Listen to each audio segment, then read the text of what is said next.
Assalomu alaykum hammaga do'stlar, yaqinlar. Ko'pchilikning xabari bor. Bizlar 6-filialimizni ishga tushirdik. Endilikda bizlarda ana shunday Rayhon Ecofood yangi brend ostida, xudo xolasa ko'pchilikning talab va istaklariga binoan ishonchli o'zimizning halol qassoblardan olib turgan go'shtdan tayyorlanadi. Bu ana shunday ko'rinishda bo'ladi.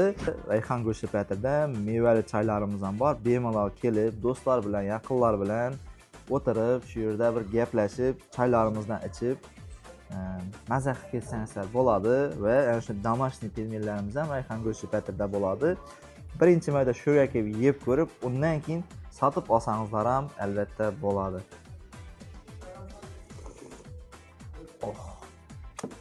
Ana shunday achchig'ishlar bilan olib o deymiz, hammangizni kutamiz.